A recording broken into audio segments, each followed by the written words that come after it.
BYU goes in there and they beat Tech. Notre Dame is on the outside looking in, and I'll just laugh because I just think that would be so funny. What's going on? Welcome into My Take Is. Thank you for clicking on the video. Do me a favor, click that subscribe button as well, as we've got the college football playoff coming up right around the corner, and it is another week of the college football playoff committee just not making any sense. Just, throwing every rule that they made themselves just out the window whenever they want to. And one of the biggest complaints since the committee has been formed, whether it's been the 14 playoff and especially now with the 12-team playoff, is the rankings are never uniform. And I think that is something that people really want. I won't speak for you. If you agree with me, you can comment. I want the reasoning for every decision on the rankings to be the same or extremely similar. Because to be fair to the committee, every team is different, every situation is different. Okay, but for the most part, things should be uniform or similar.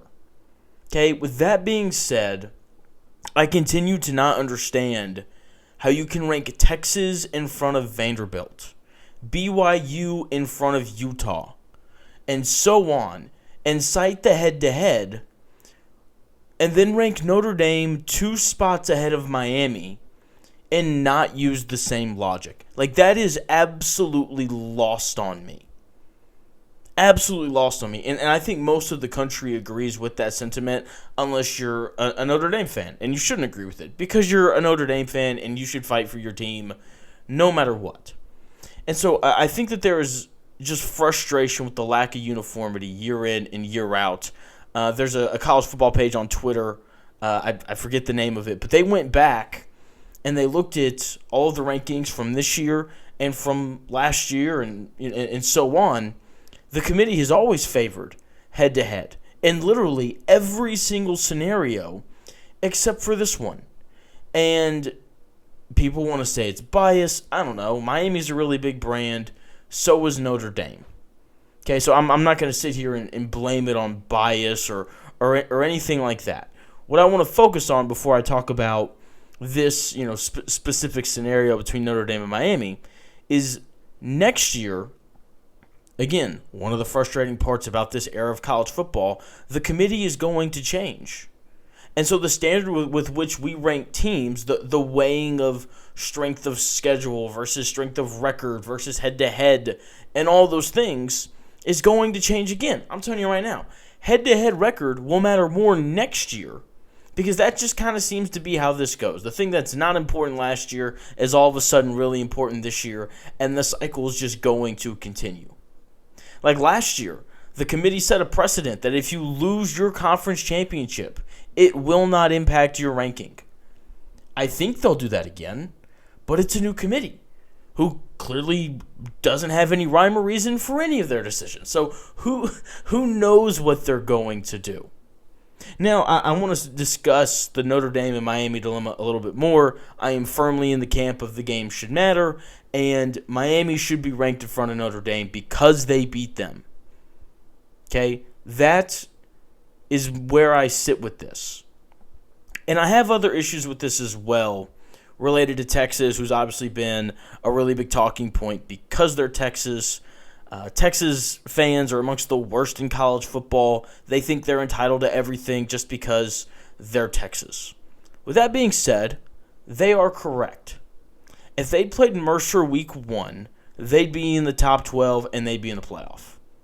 Also, everyone's saying that their loss to Florida is why they're out. They are also correct. Both groups of people in this instance are correct. Here's my issue relating to the Notre Dame and Miami part of this.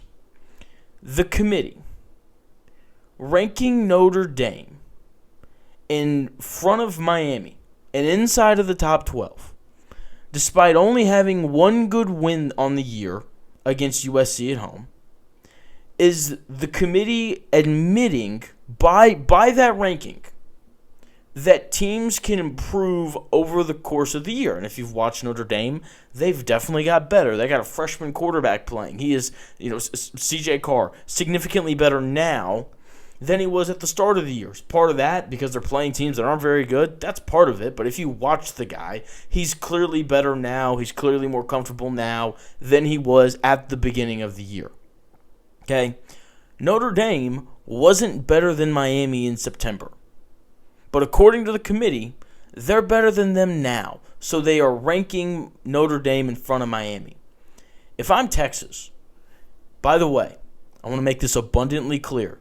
I am not arguing that Texas should get in. This is just an example. That's all this is. Okay? If, and I am not, if I was arguing for Texas, my argument would not be that Texas should get in because they scheduled Ohio State week 1. The argument should be the Notre Dame argument that the committee is clearly using. Notre Dame is better now than they were at the beginning of the year. Texas is better now than they were at the beginning of the year. Week 1, they go on the road to Ohio State, and they lose by a touchdown. Okay, they've played Ohio State better than everyone else in college football this year. And again, they're better now than they were at the start of the year because Arch Manning has improved over the course of the year. That loss to Florida happened 2 months ago. It was their first SEC game of the year on the road in the Swamp. They're better now than they were 2 months ago because, again, Arch Manning has improved over the course of the season. That is the argument for Notre Dame. They've improved. That should be the argument for Texas if you're trying to make one for them to get in, right? Because since then, they've done something pretty similar to what Notre Dame has. They've ran off a whole bunch of wins in a row. They have a really good win over Vanderbilt, just like how Notre Dame has a really good win over USC, and so on. Okay, that should be the argument for Texas because that is clearly the argument that the committee is using for Notre Dame. And it's a dumb argument. It's a dumb argument. Every regular season game should be weighed the exact same. A loss in September should mean as much as a loss in November. Because when they put wins and losses in their two separate columns, there is no loss, but it happened 2.5 months ago. That's not a thing. It's very simply a W or it's an L. And the committee clearly doesn't believe that. And that, to me, is the only reason why Notre Dame is in. Both of their losses came, their first 2 games of the year. From that point forward, their resume isn't that impressive. Their 2 best wins are USC at home and Pitt on the road. Pitt, not even ranked anymore. USC's an above-average team, clearly very flawed on defense. So they lost 2 games early, and then they won 10 games in a row against an above-average USC team, and then a bunch of bad to average teams. And they're going to make the playoff because of that. They're going to make the playoff because their losses came to good teams way back in September. And that's a ridiculous reason to put someone in the playoff. Okay, Notre Dame's going to get in. And it's going to bother me because I just don't think that they're deserving. They haven't really proven it by beating anyone great. And I think that you need at least one great win on your resume, especially when you have 2 losses, to justify making the playoff. Like, when you look at the other 2-loss teams currently, fighting their way to get in, like Oklahoma has a really impressive road win on the road in Tuscaloosa, beating Alabama, right? They also went through that really tough stretch where they beat Tennessee on the road, Alabama on the road, and then they beat Auburn at home, and then obviously they close out their season with a really weird loss against LSU. They have the win against Michigan as well, like multiple very impressive wins in there. Alabama, you could argue, they have the best win in college football, going on the road to Georgia and beating them 24-21. Okay, they beat Vanderbilt, who the committee has ranked 14th. They played Oklahoma close, who's ranked 8th, because good losses are really what matter this year. Apparently, I get it, they only beat Auburn by 7, but it's a rivalry game. Most rivalry games are close, especially if you pay attention to that one. You know that they're always close, okay? So the other 2-loss teams compared to Notre Dame, I just think have significantly better wins than they do. And I'm a big believer in your wins, who you beat, should matter significantly more than who you lose to and by how much and all of those things. Other topics. Speaking of Alabama, I know everyone's upset that Alabama moved up to 9th after only beating Auburn by 7. Don't look at it that way. I think that people are looking at it incorrectly when they say that they moved Alabama up spots because they beat Auburn by 7, a team that finished 5-7 on the year and isn't even going to play in a bowl game. Alabama was moved up in the rankings because they are the regular season SEC champs. They finished atop of the SEC. And it's not like they played Texas A&M's schedule where they played all the bottom dwellers in the SEC this year. They did it beating some pretty good teams along the way. And whether you think the SEC is the best conference in college football or whether you think it's the second best conference in college football, if you win the best or second best conference in college football, then you should be a playoff team no matter what happens to you in your conference championship game. Okay, and so I believe that they moved Alabama to 9th to ensure that that would happen.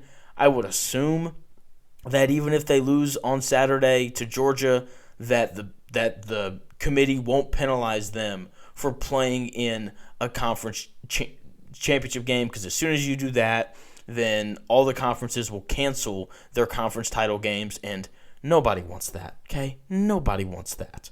Okay, so don't look at Alabama being moved up as, oh, they beat Auburn by 7, so they got moved up. Look at it as they won the SEC regular season.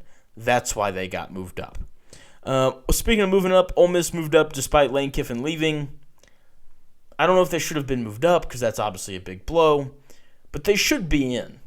All their players are still there. Charlie Wise is going to call plays. I know he's not Kiffin, but he's still regarded as one of the better offensive coordinators in the country this year. So we'll kind of see how they look with whoever they wind up drawing. But the thing to me that is the most interesting about the rankings, we are set up for this to be a huge conference championship weekend. All these games mean so much. Obviously, Indiana and Ohio State, that game's going to be awesome. Georgia-Alabama rematch is going to be awesome. Georgia trying to hold on to that bye.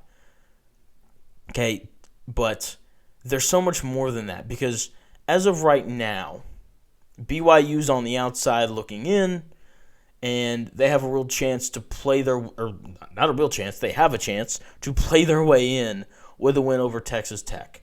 And this is a big deal. This is a huge deal because of how the ACC looks right now and your group of 5 team. So as of right now, if you're ranked 11th or 12th, then you are not making the playoff because whoever represents the ACC, whether it's Duke or Virginia, they're going to come in and push somebody out, and then obviously Tulane or James Madison, however they wind up doing that, they're going to push somebody out as well. So right now, if you're ranked 10th or higher, you are firmly in the college football playoff. Unless BYU beats Texas Tech. Okay, that game is so important. By the way, I hope Duke wins, and I hope that they put James Madison in over Duke, because if you lose 5 games, you should have no chance whatsoever to win a national title. It just shouldn't even be allowed. Anyway. I would just find it so incredibly funny if we spent all this time arguing about Miami and Notre Dame, head-to-head, improvement over the course of the season, all these things, just for BYU to beat Texas Tech and push Notre Dame out of the college football playoff picture. That, to me, would be hysterical. That would be awesome. I would just laugh. I would put out a video of 3 minutes of me just laughing at all the time that we spent arguing over Miami and Notre Dame just for BYU to do something that no one really expects for them to do, and that's beat Texas Tech. I know BYU fans are both happy yet also frustrated right now. Happy that your coach isn't leaving for Penn State. Shout out to Crumble Cookie. But you're also frustrated because you're 11-1 in a Power 4 conference and no one really respects you. My stance on BYU, I think, is pretty clear. I think that's a good football team. I don't think they're a great one. I think that blowout loss to Texas Tech, where Tech left a lot of points on the board, having to settle for field goals, points to the fact that BYU is an elite. With that being said, like, they're a good football team, and if Tech doesn't play their best, BYU could definitely beat them.